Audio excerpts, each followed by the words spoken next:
ಕೂತ್ಕೊಂಡಿರೋ ಎಲ್ಲರ ಪಾದಗಳಿಗೆ ನಮಸ್ಕಾರ ಮಾಡ್ತಾ ನನ್ನ ಮಾತು ಮುಂದುವರಿಸ್ತೀನಿ. ಕಾರಣ ಏನಂದ್ರೆ, ಇವತ್ತು ಸ್ವಾಮೀಜಿ 3 ಕ್ರಾಂತಿ ಮಾಡಿ ತೀರ್ಥಹಳ್ಳಿಯಿಂದ ಅಯ್ಯಪ್ಪನ ಪ್ರತಿಷ್ಠೆ ಮಾಡಿ ಕರ್ನಾಟಕ ಶಬರಿಮಲೆ ತಂದು ಸಮಾನತೆ ಕ್ರಾಂತಿ ಮಾಡಿದ್ರು.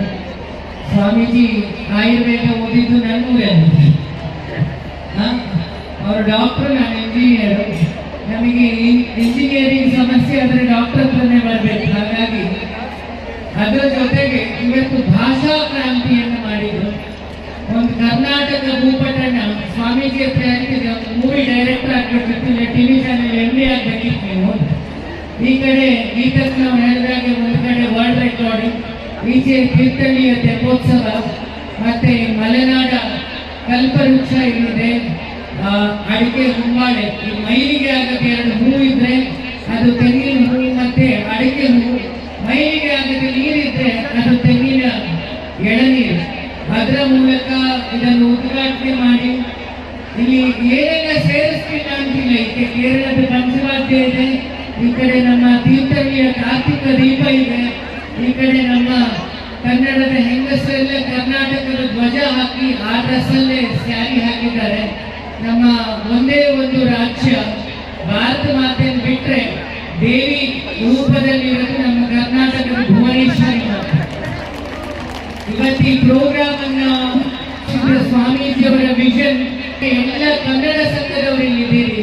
ಇವತ್ತು ಕನ್ನಡ ಜೀವಂತಕವಾಗಿದೆ ಅಂದ್ರೆ ಒಂದು ಕನ್ನಡ ಸಂಘದಿಂದ. ಮತ್ತೆ ಇನ್ನೂ ಹೇಳಬೇಕಂದ್ರೆ ಮಠಾಧಿಪತಿಗಳ ಸಾಲನ್ನು ಹೊರಟ್ರೆ ಅವ್ರ ಹೆಸರು ಗೊತ್ತಿಟ್ಟಿದ್ರು ಗೊತ್ತಿಲ್ಲದೆ ಇಟ್ಟರು ಗೊತ್ತಿಲ್ಲ. ಇವತ್ತು ಕನ್ನಡನ ವಿಶ್ವ ಮಟ್ಟಕ್ಕೆ ಈ ದಿನ ತಗೊಂಡೋಗಿ ಅವರಿಗೆ ವಿಶ್ವ ಸಂತೋಷ ಭಾರತಿ ಅಂತ ಹೆಸರಿಟ್ಟಿದ್ದಾರೆ. ಅದಿವತ್ತು ಸಾರ್ಥಕ ಆಯಿತು. ನಾನು ಸ್ವಾಮೀಜಿ ಹತ್ರ ಕೇಳಿದೆ, ಬಂದವರು ಎಲ್ಲ ಸರಿ ಶಿವನ ಡಮರು ಇಟ್ಟಿದ್ದೀರಲ್ಲ, ಹೇಗೆ ನೀವು ಧರ್ಮಶಾಸ್ತ್ರದ ಕಡೆಯವರು ಡಮರು ಹೇಗೆ ಬಂತು? ನಮ್ಮ ಈ ಸಂಸ್ಕೃತ ಅಕ್ಷರ ಹೊರಟಿದ್ದು ಶಿವನ ಡಮರುವಿಂದ 14 ವ್ಯಾಕರಣ ಅಕ್ಷರಗಳು. ಇವತ್ತು ಆ ಡಿಂಡಿಮ ಕನ್ನಡದ ವ್ಯಾಕರಣವನ್ನ ವಿಶ್ವಕ್ಕೆ ತಗೊಂಡು ಹೋಗಿ ಈ ದಿನ ಒಂದು ಗಿನ್ನಿಸ್ ದಾಖಲೆಗೆ ಇತಿಹಾಸಕ್ಕೆ ಕಾರಣ ಆಯಿತು. ಮತ್ತೆ ದೀಪೋದ್ಘಾಟನೆ ಮಾಡಿದ್ರು. ಅದು ಇನ್ನೂ ಜೋಕ್ ನನಗೆ. ಗೀತಾ ಅಂದ್ರೆ ಭಗವದ್ಗೀತಾ, ಗೀತಾಕನವರ ಮೂಲಕ ಇವತ್ತು ದೀಪೋದ್ಘಾಟನೆ ಆಯಿತು. ಇವತ್ತಿಂದ ಕನ್ನಡದ ಭಗವದ್ಗೀತೆ ನಮ್ಮ ಕಗ್ಗ ಯಾವ ಪ್ರೋಗ್ರಾಮ್ ಅಲ್ಲಿ ಬಂದಿರಲಿಲ್ಲ, ಮಂಕುತಿಮ್ಮನ ಕಗ್ಗ, ಅದನ್ನು ಸ್ವಾಮೀಜಿ ಇಲ್ಲಿ ತಗೊಂಡ್ಬಂದು ಭಾಷೆ, ಆಹಾರ, ವರ್ಣ ಮತ್ತೆ ಪಾರ್ವತಮ್ಮನವರನ್ನು ಬಿಟ್ಟರೆ ಆ ಮನೆಯಲ್ಲಿ ಆ ಕಡೆಯಲ್ಲಿ ನಾನು ನೋಡಿದ್ದು ಗೀತಕ್ಕನವರ ಮುಖದಲ್ಲಿ. ಅದು ಅಲ್ಲದೆ ನನಗೆ ಅತಿ ಹತ್ತಿರದ ಪರಿಚಯ ಪುನೀತ್ ಮತ್ತೆ ಅಶ್ವಿನಿ, ನಮ್ಮ ಟ್ರಸ್ಟಿ ತಂದೆಯವರು ಮಗಳವರು. ಇವತ್ತು ನಾನು ಶಿವರಾಜ್ ಕುಮಾರ್ ಅವರು, ನಮ್ಮ ಅಮೂಲ್ಯ ಅವರು ನಾವು ನಾಮಕರಣದಲ್ಲಿ ಭೇಟಿಯಾಗಿದ್ವಿ. ಇವತ್ತಿಲ್ಲಿ ಭೇಟಿ ಆಗ್ತಾ ಇದ್ದೀವಿ. ನಿನ್ನೆ ಜಗ್ಗೇಶನ್ ನನಗೆ ಸನ್ಮಾನ ಮಾಡಬೇಕಾಗಿತ್ತು. ಇವತ್ತು ನಿನ್ನೆ ನವರಸ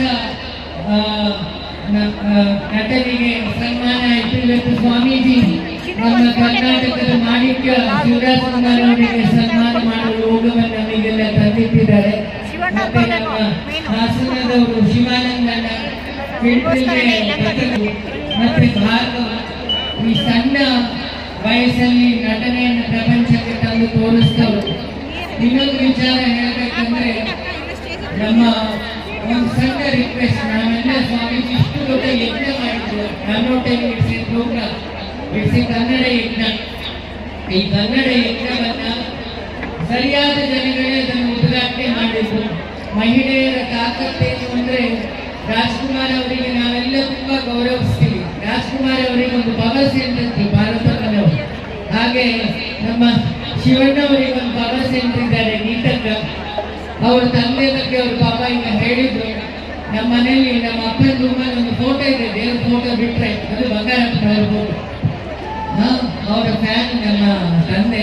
ಮಧು ನನಗೆ ತುಂಬಾ ಹತ್ತಿರದ ಪರಿಚಯ. ಇವತ್ತು ಎಲ್ಲರನ್ನೂ ಗೆಟ್ ಟುಗೆದರ್ ಮಾಡಿ ಖುಷಿ ಆಯಿತು. ನಾನು ನಿಮಗೆಲ್ಲ ಒಂದು ರಿಕ್ವೆಸ್ಟ್ ಮಾಡೋದು, ಕನ್ನಡ ಭಾಷೆ ಇವತ್ತು ವಿಶ್ವಾದ್ಯಂತ ಬದುಕಿದ್ರೆ ಅದು ಕಲಾವಿದರಿಂದ.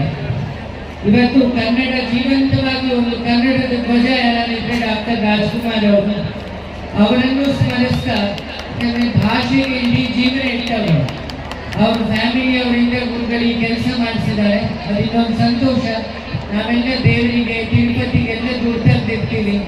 ನಮ್ಮ ಕನ್ನಡದ ನಟರಿಗೋಸ್ಕರ ಒಂದು ಫಿಲಮ್ ಟಿಕೆಟಿಗೆ ಆಗೋ ದುಡ್ಡನ್ನು ನೀವು ತಂದಿಟ್ರಿ ಅಂದ್ರೆ ನಮ್ಮ ಸ್ವಾಮೀಜಿ ಮಾಡಿದ ಈ ಯಜ್ಞ ನಿಜವಾಗ್ಲೂ ಫಲಿಸುತ್ತೆ ಅಂತ ಹೇಳ್ತಾ, ಈ ಕಲಾವಿದರು ಬೆಳೆದ್ರೆ ಕಲೆ ಬೆಳೆಯುತ್ತೆ, ಕಲೆ ಬೆಳೆದ್ರೆ ಭಾಷೆ ಬೆಳೆಯುತ್ತೆ, ಭಾಷೆ ಬೆಳೆದ್ರೆ ದೇಶ ಬೆಳೆಯುತ್ತೆ.